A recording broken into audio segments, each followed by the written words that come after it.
महापुरुषों प्यार से कहिए धन निरंकार जी।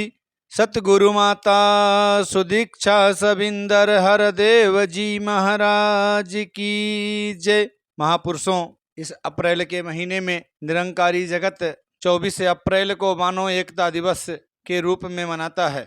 इस दिन उन तमाम संत महापुरुषों के जीवन से प्रेरणा लेने के लिए और उस समय के वर्तमान सतगुरु बाबा गुरबचन सिंह जी महाराज के जीवन से प्रेरणा लेने के लिए, जिन्होंने इस मिशन के लिए, मानवता और इंसानियत के लिए, संत महापुरुषों के प्राणों की रक्षा के लिए अपने प्राणों की आहुति दी। किसी शायर ने खूब कहा है कि सच बोलो तो सूली पे चढ़ा देते हैं लोग, एक पत्थर खामोश है तो भगवान बना बैठा है।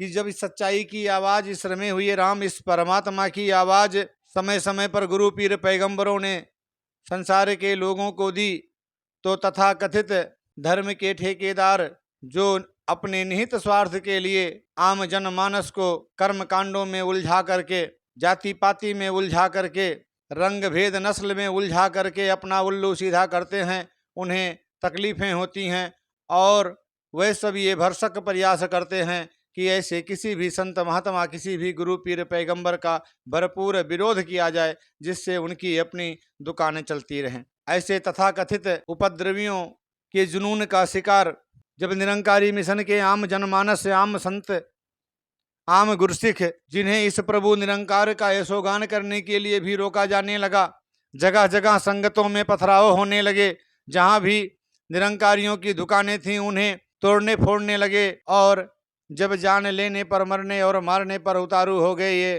तथाकथित लोग, जब ये आतंक का दौर बढ़ने लगा, तो सारी मानवता को, सारी इंसानियत को कायम रखने के लिए समय के सतगुरु बाबा गुरबचन सिंह जी महाराज ने अपने प्राणों की आहुति दी।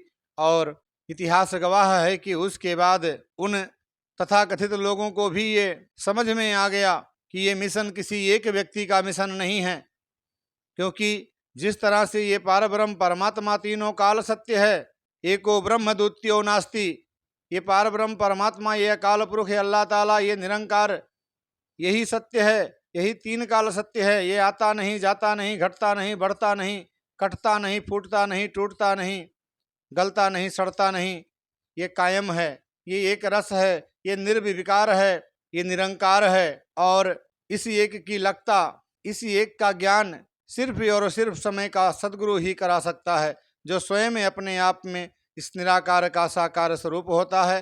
तो ऐसे सतगुरु बाबा गुरबचन सिंह जी महाराज, जिन्होंने मानवता और इंसानियत को कायम रखने के लिए, इस सच की आवाज़ इस दुनिया में बुलंद रखने के लिए अपना सर्वस्व बलिदान किया, आज हम उन्हीं की जीवन से प्रेरणा लेने के लिए उन्हीं के कुछ प्रेरक प्रसंगों को लेकर के आपके समक्ष उपस्थित हैं। यही याचना, कामना, प्रार्थना सदगुरु माता सुदीक्षा सबिंदर हरदेव जी महाराज के चरणों में कि हे दीन दयाल सच्चे पातशाह, दया करो, कृपा करो, इतनी सुमति दो, इतनी शक्ति, इतनी सामर्थ्य हम सभी संतों, महापुरुषों, गुरु भक्तों में दो कि हम सब उतना ही करें जितना आप चाहती हो, वही बोलें जो आप बुलाना चाहती हो, मेरे पाँव उसी दर पे जाएं जहाँ पे आप ले जाना चाहती हो। अपने सर को एक बार आपके श्री चरणों में झुकाया है, ये आखिरी श्वास तक आपके चरणों में झुका रहे। आपके चरण और आपके शरण हम सभी गुरसिखों को, सभी निरंकारी भक्तों को प्राप्त होते रहें।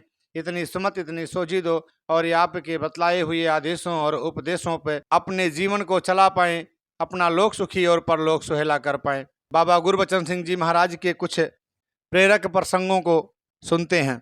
बाबा गुरबचन सिंह जी ने सदा मानव के अंदर छिपी काम करने की शक्ति को उजागर किया। दास ये जितने भी प्रेरक प्रसंग हैं, इसे जीवांत शिक्षक नामक पुस्तक से ले रहा है, जिसके लेखक महान संत श्री JRD सत्यार्थी जी हैं।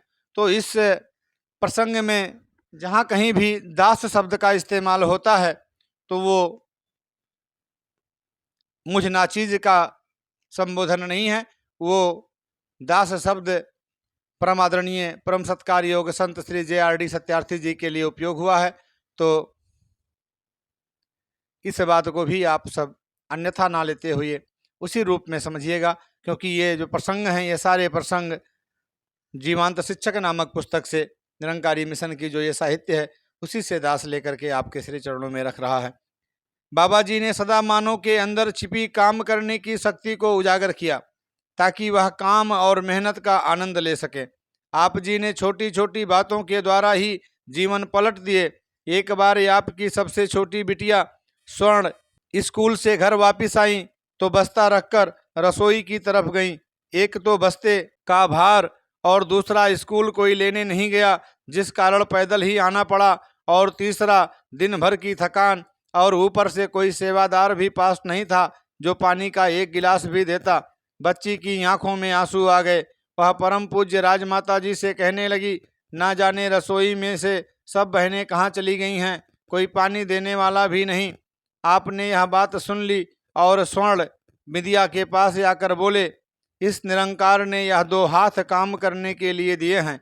आपके वचन सुनकर बच्ची को अपने आप पर पश्चाताप होने लगा और आपकी शिक्षा उसके हृदय में बस गई। उस दिन से उन्होंने अपने मन में निर्णय कर लिया कि वह अब अपने हाथों से काम करेंगी और रसोई का कामकाज भी सीखेंगी। धीरे धीरे उन्होंने आपको सुबह का चाय नाश्ता तैयार करके देना शुरू कर दिया। कई बार कोई वस्तु ठीक नहीं भी बनती थी, लेकिन आप कभी उसे यह नहीं जतलाते कि यह चीज़ ठीक नहीं। बच्ची का उत्साह बढ़ाने के लिए हमेशा उसके द्वारा तैयार की गई चीज़ की प्रशंसा करते और स्वाद से खाते। इस प्रकार आपने अपनी बच्चियों को अपने हाथों से काम करके आनंद लेने का ढंग सिखाया। आपके बच्चों को रसोई व अन्य कामों में दिलचस्पी लेते हुए देखकर उनकी आयु के और बच्चों ने भी अपने हाथों से काम करना शुरू कर दिया। उनकी माताएं आपके पास आकर धन्यवाद करती कि जो काम वे नहीं कर पाईं वह इन बच्चों बाबा जी के बच्चों ने के प्रैक्टिकल उदाहरण ने कर दिखाया। हुजूर बाबा जी का काम करने का ढंग व लगन बेमिसाल थी। काम करते समय आप अपना खाना पीना सोना सब कुछ भूल जाते और जब तक काम पूरा ना हो जाता उसे छोड़ते नहीं थे। इस लगन और काम के चाव को वह सब नौजवानों में भरना चाहते थे ताकि वे हर कार्य में निपुण हों और ये अपना काम खुद कर पाएं। इसी प्रकार की अनेक घटनाओं में से कुछ प्रस्तुत हैं। बाबा गुरबचन सिंह जी ने सीमित आर्थिक साधनों के साथ भी अधिक से अधिक परोपकार करने की ठानी। उन्होंने अनेक गाड़ियां ऐसी तैयार की जिनकी बॉडी, इंजन और गियर बॉक्स अलग अलग गाड़ियों के खरीदे जाते और फिर इन्हें डीजल से चलने वाली बना दिया जाता। कई बार यह गाड़ियां रास्ते में ही रुक जाती थीं। इसी प्रकार एक बार आप चंडीगढ़ से लुधियाना जा रहे थे। दिल्ली से अम्बेस्टर कार जिसका इंजन डीजल से चलने वाला तैयार किए हुए 1-2 दिन ही हुए थे, टूर पर ले जाई गई। चंडीगढ़ से जाते समय यह कार रास्ते में खराब हो गई। थोड़ा बहुत ठीक करवा कर जब प्रचार पार्टी लुधियाना पहुंची तो कार चालक भाई साहब दिलबाग जी को आपने कहा, यहाँ से गाड़ी पूरी तरह ठीक करवा लो। जब मैकेनिक इसे खोलकर ठीक करे तो आपने पास खड़े होकर ध्यान से देखना है। गाड़ी ठीक हो गई। टूर करके दिल्ली वापस आ गए। यहाँ से फिर मुंबई जाने का कार्यक्रम बन गया। वहाँ संत निरंकारी सत्संग भवन पर सारी प्रचार पार्टी ठहरी हुई थी। उस दिन सत्संग शाम का था और सुबह का समय कुछ फुर्सत का था। बाबा जी ने दिलबाग जी को कहा, आज कार का इंजन पूरी तरह खोल दो, साफ सफाई हो जाए। साथ ही आपने लुधियाना में मैकेनिक को इंजन खोलते हुए और फिट करते हुए भी देखा है। अब आप खुद ऐसा करो। दिलबाग जी ने सारा इंजन खोला और हुजूर की निगरानी में दोबारा फिट कर दिया। आपने हंसते हुए दिलबाग जी को फरमाया, अब आपका आत्मविश्वास पक्का हो गया है कि आप गाड़ी केवल चलाते ही नहीं, आवश्यकता पड़े तो ठीक भी कर सकते हैं। हर ड्राइवर को गाड़ी के छोटे मोटे नुक्स दूर करने आने चाहिए ताकि अगर कोई गाड़ी रास्ते में खराब हो जाए तो ना तो वह खुद मोहताज बने और ना ही सवारियां परेशान हों।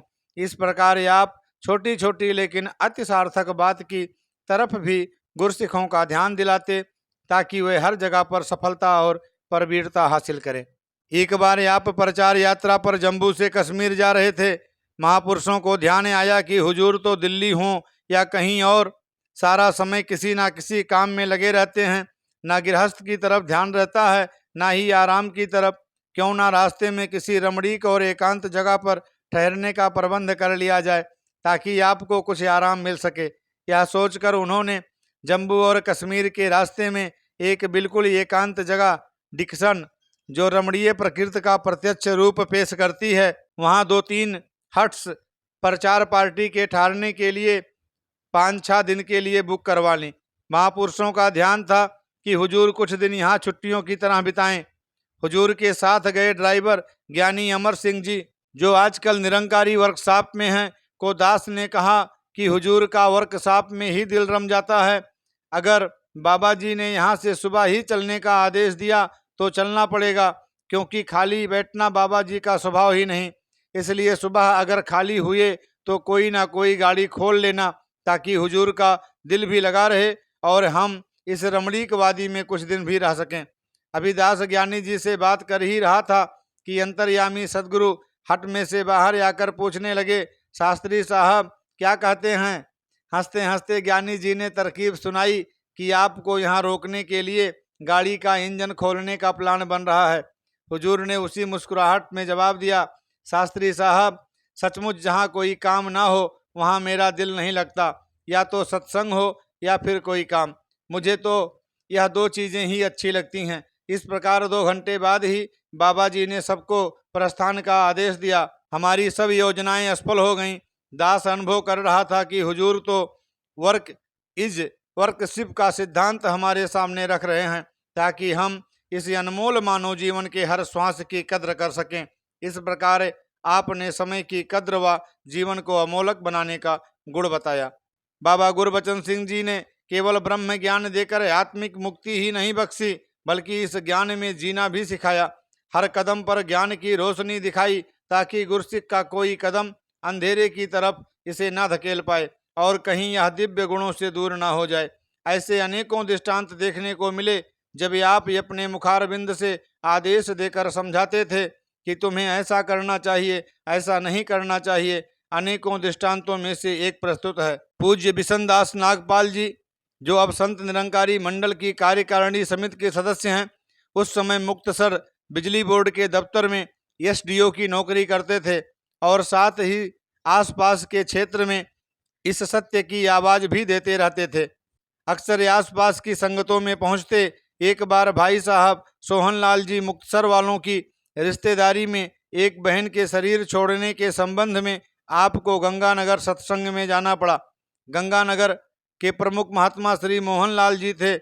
सत्संग के माहौल और समय की पाबंदी के कारण पूज्य नागपाल जी ने उन्हें कुछ संयम और संक्षेप में बोलने का संकेत दिया, तो उन्हें अच्छा ना लगा। इसके बाद कुछ समय तक नागपाल जी गंगानगर नहीं गए। कुछ महीने बीत गए। नागपाल जी हुजूर बाबा जी के दर्शन करने के लिए दिल्ली आए। जब हुजूर के चरणों में नमस्कार की तो हुजूर ने पूछा, गंगानगर संगत करने जाते हो? आपने आसपास की उन संगतों के नाम गिनवा दिए जहां वह समय समय पर जाते रहे थे, और साथ ही हुजूर के चरणों में पूरी बात बता दी कि वह गंगानगर को बीच में से क्यों छोड़ देते हैं।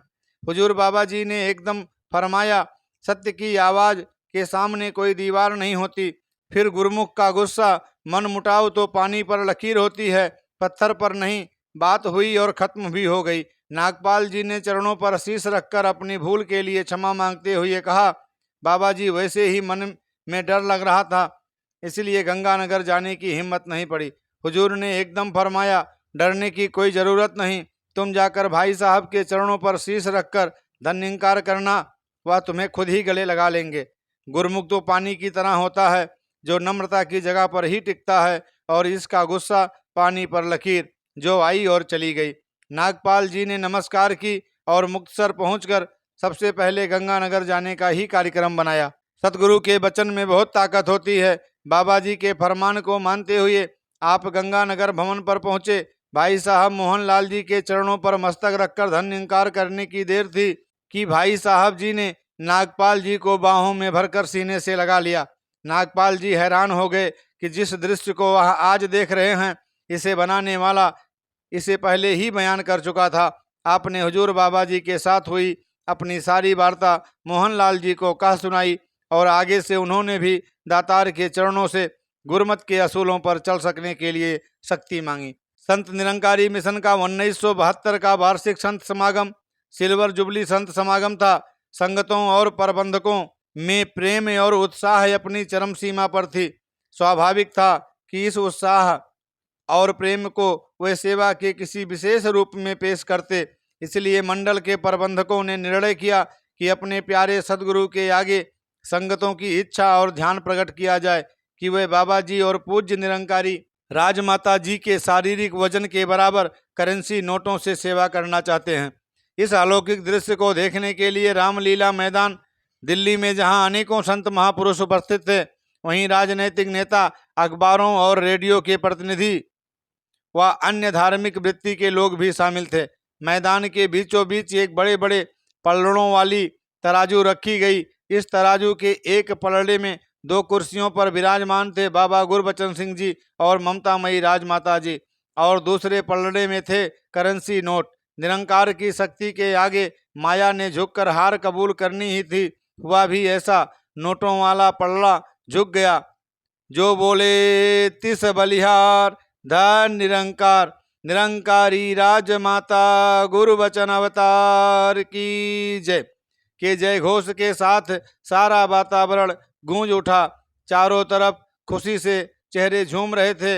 लेकिन जब आपके पास लाउडस्पीकर पहुंचा तो आपने जहां संतों महात्माओं की सेवा भावना, प्रेम और उत्साह की प्रशंसा की, वहीं साथ ही यह बयान किया कि संतों की इस खून पसीने की कमाई में से 1 पैसा भी मेरे निजी या मेरे परिवार के निजी कामों पर खर्च नहीं किया जाएगा।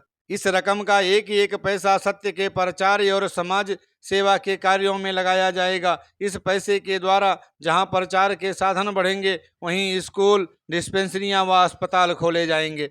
इस प्रकार आप सदा ध्यान रखते थे कि संतों महापुरुषों की माया रूप में की गई सेवा का सदैव अधिक से अधिक सदुपयोग किया जाए। इसी संबंध में परम पूज्य प्रोफेसर जोगिंदर सिंह पुरी अमेरिका वालों की ओर से वर्णित यह घटना भी याद आ रही है। प्रोफेसर पुरी, जो मिशन के महान विद्वान प्रचारक हैं, का सौभाग्य रहा कि वह बाबा गुरबचन सिंह जी जब सेठ साहब के रूप में थे, उस समय से ही उनके घनिष्ठ मित्र थे। उस समय भी पूज्य बलवंत सिंह जी निर्माण, मान सिंह जी वर्कशॉप इंचार्ज, उस्ताद हरबंश सिंह जी, वकील रामलाल जी, गोपाल सिंह जी प्रेमी और अनूप सिंह जी आपके हर काम और सेवा में साथी थे। जब आप पर विश्व कल्याण की जिम्मेदारी हुजूर शहंशाह जी ने रखी तो आपने इस सत्य के प्रचार में दिन रात एक कर दिया। आपने इस सत्य के प्रचार को दूर देशों में बसे मानव मात्र तक पहुंचाने का हर साधन अपनाया। आपका सदा ध्यान रहता कि कम से कम पैसा खर्च करके अधिक से अधिक प्रचार किया जा सके। आपने 1967 में पहली बार यूरोप का टूर किया। इस प्रचार टोली में आप जी के साथ परम पूज्य निरंकारी राजमाता जी, बाबू महादेव सिंह जी, पूज्य JS पुरी, श्री ओम प्रकाश टंडन, मान सिंह जी इंचार्ज वर्कशॉप, हरिमोहन शर्मा शामिल थे। यह प्रचार टोली दिल्ली से ईरान पहुंची। 1 सप्ताह भाई साहब गुरबख्श सिंह जी के पास तेहरान में प्रचार किया। वहां से फिर एक वैन और टेंट खरीद लिया गया। जहां रात पड़ती वहीं किनारे पर टेंट लगा दिया जाता, चाहे जंगली सुनसान रास्ता होता या शहरी रास्ता। हुजूर और राजमाता जी वैन में ही सो जाते और प्रचार पार्टी टेंट में। साथ के सदस्यों ने बहुत विनती की कि बाबा जी, आप जी किसी होटल में आराम करो। सारा दिन सफर में और बेचैनी में बीतता है, रात को भी आराम नहीं मिलता। लेकिन आपने सदा यही बात कहकर टाल देना, जितने पैसे होटल वालों को देंगे उतने का गाड़ी में पेट्रोल डालकर आगे 2 शहर और जा सकेंगे। अगर कहीं होटल में जाना भी पड़ा तो सारी प्रचार टोली ही जाएगी, सिर्फ हम दोनों नहीं। यहीं बस नहीं, आपने रास्ते में महंगे महंगे होटलों में खाने की बजाय ब्रेड इत्यादि ही ले लेनी और पूज्य राजमाता जी ने स्वयं अपने हाथों से दाल सब्जी बना देनी। इस तरह आपने स्पष्ट कर दिखाया कि स्वाद 36 प्रकार के भोजन में नहीं, प्रेम, सत्कार, सेवा और श्रद्धा से बनाए गए भोजन में है। प्रेम से पकाया व खाया गया भोजन कहीं अधिक पौष्टिक और आनंददायक होता है। इस तरह आप सीमित आर्थिक अवस्था में रहकर सेवा की माया का सदुपयोग अधिक से अधिक करते रहे। इस टूर में एक समय ऐसा भी आया कि हमेशा की तरह आपने यूगोस्लाविया में रास्ते में से 5-6 ब्रेड खरीद ली। ब्रेड बहुत लंबी, भारी और मोटी थी। 1-2 दिन तक दूध के पैकेटों से ही चाय बनाते रहे और साथ ब्रेड खाकर पेट भर लेते। एक दिन ब्रेड इतनी सख्त हो गई कि आसानी से टूट भी नहीं सकती थी। उस समय आप किसी शहर से बहुत दूर थे और रास्ते में ही टेंट लगाकर रात बितानी थी। आपने उस ब्रेड के 7 टुकड़े किए और सबको एक एक टुकड़ा दिया। पुरी साहब ने बताया कि मैंने अपनी तरफ से बड़ी होशियारी के साथ सूखी ब्रेड को अपने ओवरकोट में छुपा दिया और चाय पीनी शुरू कर दी। लेकिन बाबा जी की तीखी और पारदर्शी निगाहों से क्या छुप सकता था। हुजूर ने अपनी ब्रेड को चाय में डुबोकर नरम करके खाते हुए पुरी साहब को कहा, पुरी साहब, ब्रेड को चाय में डुबोकर खाओ, बड़ा स्वाद और आनंद आएगा। पुरी साहब शर्म से पानी पानी हो गए कि चालाकी उसके सामने की जा रही है जो रग रग से वाकिफ है। पुरी साहब ने ओवरकोट में से ब्रेड निकाली और चाय में डुबोकर खानी शुरू कर दी और महसूस किया कि वाकई भोजन जिस भावना से खाया जाता है वैसा ही स्वाद व शक्ति देता है।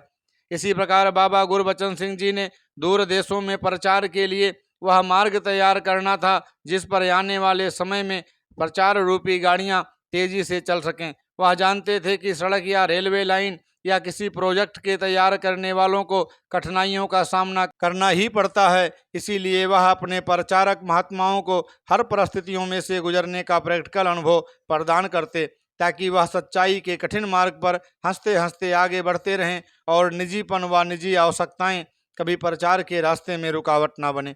दास को याद है कि एक बार आपने दूर देशों की प्रचार यात्रा पर रवाना होना था। आपकी बच्ची जगजीत जी की तबीयत एक दिन पहले बहुत खराब हो गई और उन्हें अस्पताल में दाखिल कराया गया। अगले दिन शाम को संगतों की तरफ से आपको भावभीनी विदाई देने के लिए विदाई समारोह रखा गया। आप जी और परम पूज्य निरंकारी राजमाता जी ने हमेशा की तरह साध संगत को आशीर्वाद दिया और किसी को महसूस तक नहीं होने दिया कि कोई पारिवारिक जिम्मेदारी आपके विश्व परिवार की जिम्मेदारी के रास्ते में आ रही है। आपने बच्ची को 1-2 संत महापुरुषों की देख रेख में छोड़ा और नियमित उड़ान से प्रचार के लिए रवाना हो गए। इस प्रकार आप खुद भी सच्चाई के मिशन के फैलाव को अपना मुख्य कर्म समझते रहे और अपने साथी प्रचारकों को व सेवादारों को भी ऐसे ही तप त्याग की भट्ठी में से गुजार कर भक्ति के रंग से चमकाते रहे।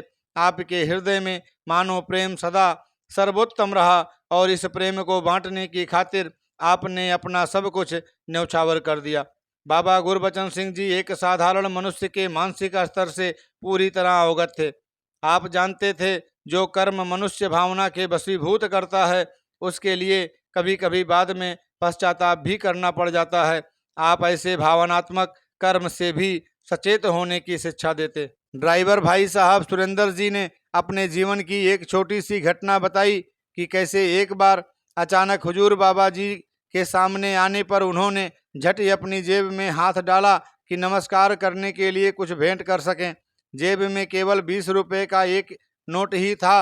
वैसे तो शायद वह 1-2 रुपए ही नमस्कार करते, लेकिन जेब में छुट्टे न होने के कारण झट से 20 रुपए का नोट ही नमस्कार कर दिया।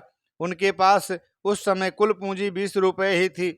जो ही सुरेंद्र जी ने नमस्कार की, बाबा जी ने एकदम फरमाया, सारी पूंजी नमस्कार कर रहे हो, बाद में क्या करोगे?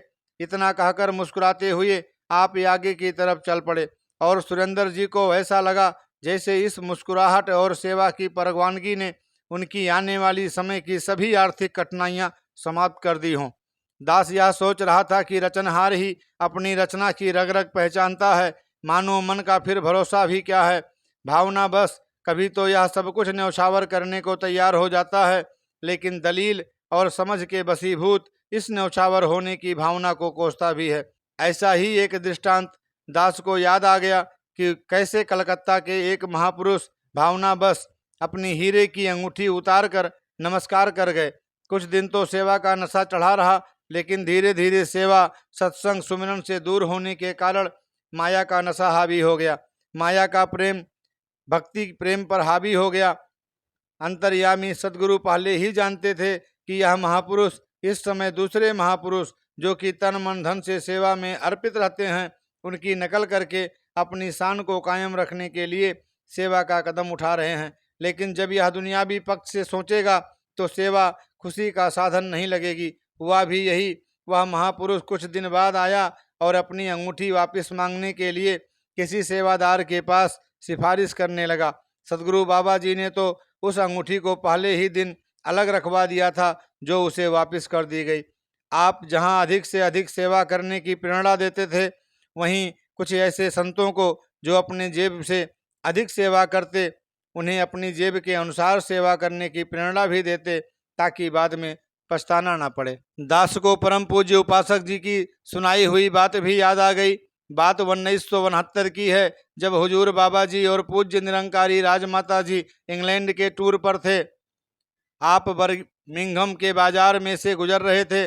अचानक उपासक जी की नज़र शोकेस पर पड़ी। उन्हें एक अंगूठी पसंद आई और सोचा कि यह अंगूठी पूज्य निरंकारी राजमाता जी की सेवा में भेंट कर दी जाए। उन्होंने कीमत देखी तो 250 पाउंड थी। बाबा जी ने उपासक जी को अंगूठी लेने से रोक दिया। कुछ दूर ही गए थे कि अचानक बाबा जी एक पुरानी वस्तुओं वाली दुकान के आगे रुक गए और कहने लगे, उपासक जी, आपने राजमाता जी को अंगूठी भेंट करने का विचार बनाया था। यह एक पुरानी अंगूठी की तरफ इशारा करते हुए, ले लो। उपासक जी ने बड़े प्रार्थना भरे स्वर में कहा, नहीं बाबा जी, मैं राजमाता जी को पुरानी अंगूठी नहीं लेकर दूंगा। हुजूर ने हंसते हुए प्यार से कहा, हीरा कभी पुराना नहीं होता। भारत जाकर मैं इस हीरे को नए सोने में चढ़वा दूंगा और नई बन जाएगी। उपासक जी ने उस अंगूठी की कीमत देखी तो केवल 50 पाउंड थी। उनकी आंखों से आंसू छलक पड़े। हुजूर ने अपना मकसद बताते हुए फरमाया, मैं तुम्हें सेवा करने से तो नहीं रोक रहा। जो 200 पाउंड की इससे बचत होनी है, गाड़ियों में पेट्रोल डलवा लो, ताकि हम यूरोप के और देशों में भी संतों महापुरुषों के दर्शन कराएं। इसी प्रकार उपासक जी ने एक और घटना सुनाई कि एक बार बाबा गुरबचन सिंह जी इंग्लैंड आए तो स्लीपर भारत में ही रह गए थे। परम पूज्य निरंकारी राजमाता जी ने उपासक जी से कहा, बाबा जी के स्लीपर सामान में से नहीं निकले, कल बाजार जाएंगे तो लेकर आने हैं, मुझे याद करवा देना। अगले दिन बाजार में कई दुकानों पर स्लीपर देखे, लेकिन बाबा जी कीमत देखकर छोड़ देते और कह देते कि फिर देखी जाएगी। इस प्रकार कई दिन बीत गए। सुबह गुसल खाने में जाने के समय कुछ मुश्किल पेश आती, मगर आप किसी को महसूस न होने देते। एक बार आप सभी के साथ लोगबोरो शहर के बाजार में से गुजर रहे थे, तो बाबा जी ने एक दुकान से स्लीपर पसंद किए और पैक करवा लिए। उपासक जी हैरान थे, यह स्लीपर हुजूर ने 1 पाउंड सेल वाले पसंद किए हैं, जबकि इससे पहले वाले सब के सब स्लीपर 5-6 पाउंड या उससे भी महंगे होते थे। उपासक जी को समझ आ गई कि बाबा जी पहले स्लीपर क्यों छोड़ रहे थे, क्योंकि पहले महंगे मिल रहे थे। एक अन्य टूर में उपासक जी ने हुजूर बाबा जी की बच्चियों के लिए, जो मसूरी हॉस्टल में पढ़ती थीं, बेलिंगटन घुटनों तक बूट लेकर देने चाहे। परम पूज्य राजमाता जी एक पूर्ण गुरसिक की तरह जब तक कोई चीज नहीं खरीदते थे, जब तक बाबा जी सहमत नहीं होते थे। सारी माया तो चाहे राजमाता जी के पास ही होती थी। बाबा जी तो अपनी जेब में कभी पैसे नहीं रखते थे। लंदन के बाजार से गुजरते हुए हुजूर ने 1 पाउंड सेल वाली दुकान से बच्चियों के लिए वही जूते खरीदने के लिए राजमाता जी को कहा। इस प्रकार बच्चों की भी खुशी ले ली। इस तरह बाबा गुरबचन सिंह जी सदा पैसे का सदुपयोग करना सिखाते रहे। वह कंजूस नहीं थे, बल्कि उनकी आंखों के सामने हर समय वे गरीब बच्चे, बुजुर्ग, नर नारी घूमते रहते थे, जो 2 वक्त पेट भर खाना तक नहीं खा सकते थे, जो पैसे पैसे के लिए तरसते थे। इसीलिए हुजूर स्वयं सादा जीवन जीकर मानवता को अधिक से अधिक सुविधाएं देने की मिसाल कायम करना चाहते थे। वह जानते थे कि अगर कुछ करोड़ मनुष्य 1 रुपया या अपने देश की करेंसी की सबसे छोटी इकाई भी बचाएं, तो इस धरती पर कोई भूखा नहीं सोएगा, कोई कपड़ों के लिए नहीं तरसेगा और ना ही कोई लाचार होकर आत्मघाती बनेगा। वह मानवता के हृदय में मानव के प्रति अपनापन और प्रेम भावना भरना चाहते थे। उन्होंने मानव परिवार का निर्माण करना था, और जब तक इस परिवार का हर सदस्य सुखी नहीं हो जाता, तब तक वह फिजूल खर्चों को एक अपराध ही समझते व समझाते रहे। लेकिन अगर मिशन के हित अथवा मानव कल्याण के लिए आपको अधिक धन खर्च करने की जरूरत होती, तो आप खुले दिल से खर्च भी करते थे। कई बार इंग्लैंड के बाजार में चलते हुए यदि वर्कशॉप, जो दिल्ली में स्थित थी, में काम आ सकने वाला कोई उपयोगी इंस्ट्रूमेंट आपको दिखाई देता, तो आप उसे अवश्य खरीद लेते, चाहे कितनी ही कीमत की क्यों ना हो। यह शिक्षा सदा उन्होंने अपने गुरसिखों को दी कि तन मन धन जो कुछ मानव सेवा में लगा सकते हो, लगाने से पीछे मत हटना। इस प्रकार यह बेमिसाल शिक्षक व्यवहारिक शिक्षा में विश्वास रखकर खामोश क्रांति ही लाता रहा। निसंदेह सतगुरु सब जानता है, लेकिन वह अपनी शक्ति का कभी भी ढिढोरा नहीं पीटता। या चाहे अपने आप को साधारण मानव की तरह ही पेश करें, लेकिन फिर भी कभी कभी सांकेतिक रूप में इसके अंतर्यामी होने के प्रमाण सामने आ ही जाते हैं। जैसे करनाल जेल में अन्य निरंकारी भक्तों के साथ पूज्य निरंजन सिंह जी IAS भी हवालात में थे। इस दौरान आपके घर शादी के लगभग 9 वर्ष बाद एक सुपुत्र ने 9 फरवरी 1979 को जन्म लिया। आपकी धर्म पत्नी बहन जोगिंदर कौर जी जोगी जी इस बच्चे का नाम रखवाने के लिए दिल्ली गए। जब जोगी जी ने हुजूर बाबा जी से नाम रखने के लिए प्रार्थना की तो आपने फरमाया, सेठ साहब बाबा हरदेव सिंह जी से नाम रखवा लो। जब सेठ साहब से प्रार्थना की गई तो उन्होंने भी कहा, फिलहाल सुईनी नाम से बुला लिया करो। जोगी जी हैरान थे कि पक्का नाम क्यों नहीं रखा जा रहा, लेकिन यह सोचकर कि इसमें भी कोई राज होगा, चुप कर गए। कुछ समय बाद उनका किसी काम से दिल्ली चक्कर लगा और उन्होंने दोबारा नाम के लिए प्रार्थना की तो हुजूर बाबा जी ने एकदम फरमाया, अभी मैंने इसका नाम नहीं रखना, जब सभी जेल से बाहर आ जाएंगे तो हम जश्न मनाएंगे और तभी नाम भी रखेंगे। हुजूर के यह वचन सुनकर बहन जोगी और बाकी संतों को पक्का विश्वास हो गया कि इस झूठे मुकदमे में सभी निरंकारी भक्त बाइज्जत बरी हो जाएंगे। चाहे उस समय परिस्थितियां ऐसी थीं कि कई कानूनी बुद्धिजीवी अनुमान लगा रहे थे कि कत्ल केस का मुकदमा है, अवश्य ही लंबी लंबी सजाएं भी होंगी और संभव है कुछ को फांसी भी लग जाए। लेकिन 4 जनवरी 1980 को जब इस मुकदमे का फैसला हुआ तो दूध का दूध और पानी का पानी सामने आ गया। सभी संत महापुरुष बाइज्जत बरी हो गए। कुछ समय बाद ही हुजूर ने चंडीगढ़ में समागम रखा। जश्न से हुजूर का अभिप्राय विशाल समागम ही था। इस समागम में दूर दूर से संत महापुरुष पहुंचे। अपने सदगुरु और बिछड़े हुए संतों महापुरुषों के दर्शन करके मानो पांव जमीन पर नहीं टिक रहे थे। चारों ओर खुशी का माहौल था। जब हुजूर बाबा जी प्रवचन कर रहे थे तो अपने विचार में ही निरंजन सिंह जी के सुपुत्र का नाम नवप्रीत सिंह रख दिया। जब दास ने यह सुना तो ध्यान आया कि वाह सच्चे बादशाह, तू किस कदर अपने भक्तों को खुशियां देता भी है और उनकी खुशियां बढ़ाने के लिए स्वयं भी उनमें शामिल भी हो जाता है। भाई साहब सुरजीत सिंह जी अंड्रेजा, जो दुनियावी रिश्ते में आप जी की बहन नंद कौर जी व जीजा कुलवंत सिंह जी के दामाद हैं, की बात याद आ गई। बात 1972 की है। अक्टूबर के तीसरे सप्ताह में सुरजीत जी आपके दर्शनार्थ दिल्ली पहुंचे। उन्होंने आपके पावन चरणों पर शीश रखकर प्रार्थना की कि उनके कनाडा से कागज आ गए हैं। हुजूर बाबा जी ने एकदम आदेश दिया, आप ये अपनी सीट बुक करवाओ और तैयारी करके इसी सप्ताह कनाडा पहुंच जाओ। सुरजीत सिंह जी यह वचन सुनकर एकदम हैरान हो गए और निवेदन करने लगे, बाबा जी इस बार तो सिल्वर जुबली समागम है, दूर दूर से संत महात्मा दिल्ली आ रहे हैं, यदि आज्ञा हो तो दास समागम के बाद रवाना हो जाए। आप जी ने सुरजीत जी की समागम करने की भावना की कदर की, लेकिन साथ ही आदेश दिया, समागम तो आपने सारी उम्र करने हैं, इसीलिए आप फौरन इसी हफ्ते चले जाओ। सुरजीत जी एक तरफ बहुत अचंभित हो उठे कि ठीक समागम के दिनों में जाना पड़ रहा है, लेकिन दूसरी तरफ यह भी ध्यान आया कि सतगुरु अंतर्यामी और त्रिकालदर्शी होता है, यह जानता है कि हमारा सुख किसमें है। यह सोचकर आपने टिकट ली और अक्टूबर के आखिरी दिनों में कनाडा के शहर मॉन्ट्रियल पहुंच गए, जहां हुजूर ने परम पूज्य वासन साहब को पहले ही सूचना दे रखी थी और उन्होंने रहने खाने का सारा प्रबंध कर रखा था। हुजूर के इस आदेश का रहस्य तब खुला जब नवंबर के पहले सप्ताह में ही कनाडा सरकार ने विदेशियों को वर्क परमिट देने पर कानून काफ़ी सख्त कर दिए और जो विदेशी पहले पहुंच चुके थे उन्हें पक्का कर दिया गया। यह एक अटल सत्य है कि बाबा गुरबचन सिंह जी की मानव जाति को देन व प्रेरणादायक शिक्षा को शब्दों में बांधना कोई आसान काम नहीं। फिर भी अलग अलग घटनाओं के माध्यम से उन्होंने जीवन जीने की जो प्रेरणा दी और जिस प्रकार जीवन के हर पहलू को एक सही दिशा प्रदान की, वह इस सर्वपक्षीय व्यक्तित्व की बहुत बड़ी देन है। जीवन में पल पल उनके जो कमाल देखने को मिलते रहे, उसे किसी पुस्तक के द्वारा बयान कर पाना असंभव तो है, लेकिन फिर भी उनकी विलक्षणता को संक्षेप रूप में यहाँ प्रस्तुत करने का एक तुच्छ प्रयास किया जा रहा है। बाबा गुरबचन सिंह जी वर्तमान युग के बहुपक्षीय व्यक्तित्व थे, जिन्हें जितना पास से समझने की कोशिश की गई उतना ही श्रद्धा से सिर झुकता चला गया।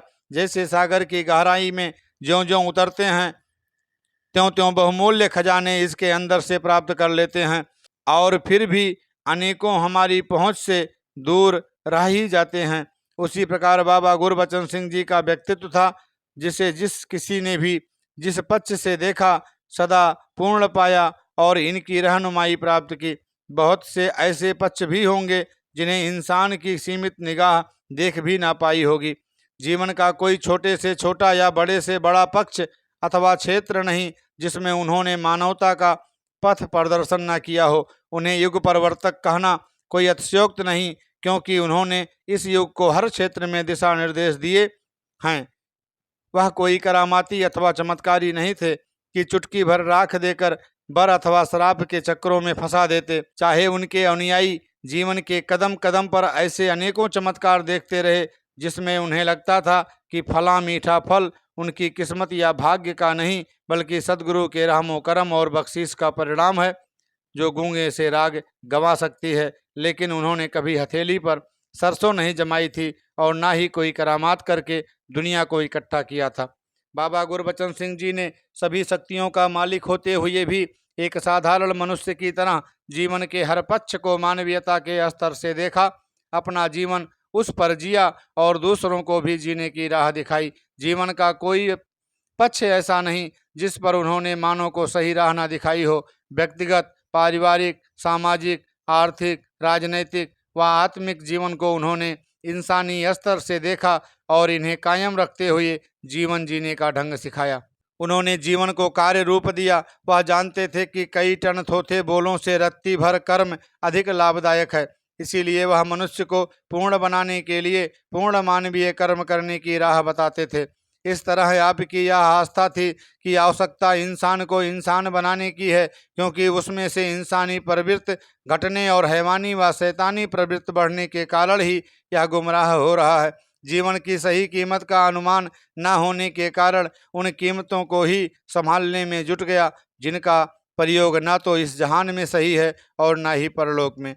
आपने मनुष्य को जीवन की सही तस्वीर प्रदान की, जीवन जीने की कला सिखाई। इस अनमोल जीवन का मूल्यांकन करके बताया कि कैसे 84 लाख योनियों के बाद यह जीवन हाथ आया है, और यदि एक बार जीवन हाथ से निकल गया तो फिर कुछ बनने वाला नहीं। यह जीवन इसलिए सर्वोत्तम है कि इस जीवन में आत्मा अपने मूल परमात्मा की पहचान कर सकती है। इस पहचान का नाम ही ब्रह्म ज्ञान है, और यह ज्ञान ही मनुष्य की सब तकलीफों का इलाज है। इस परमपिता की पहचान न होने के कारण ही आज मानो धर्म, मजहब, जाति, नस्ल, कौम, संस्कृत, भाषा आदि के भिन्न भेद में फंसा हुआ दूरियां बढ़ा रहा है। आपने ब्रह्म ज्ञान के द्वारा इन भिन्न भेदों को समाप्त किया। आपने एक परमपिता की पहचान देकर सबको एक विश्व परिवार का सदस्य होने का एहसास बख्शा। इस प्रकार बाबा गुरबचन सिंह जी ने इस ब्रह्म ज्ञान की रोशनी को दुनिया के हर कोने में पहुंचाकर मानव को मानव से जोड़ा, सभी भेदभावों से ऊपर उठकर जीवन जीने की राह बताई। आपने इस ब्रह्म ज्ञान रूपी धारा को जगह जगह पहुंचाने के लिए रात दिन एक कर दिया। दिसंबर 1962 में आपके कंधों पर इस सत्य के मिशन की जिम्मेदारी आई। आपने 1962 से 1980 तक के समय में इस सत्य के मिशन को विश्वव्यापी बना दिया। आप जानते थे कि आज के वैज्ञानिक युग में दुनिया एक दूसरे के बहुत करीब आ चुकी है।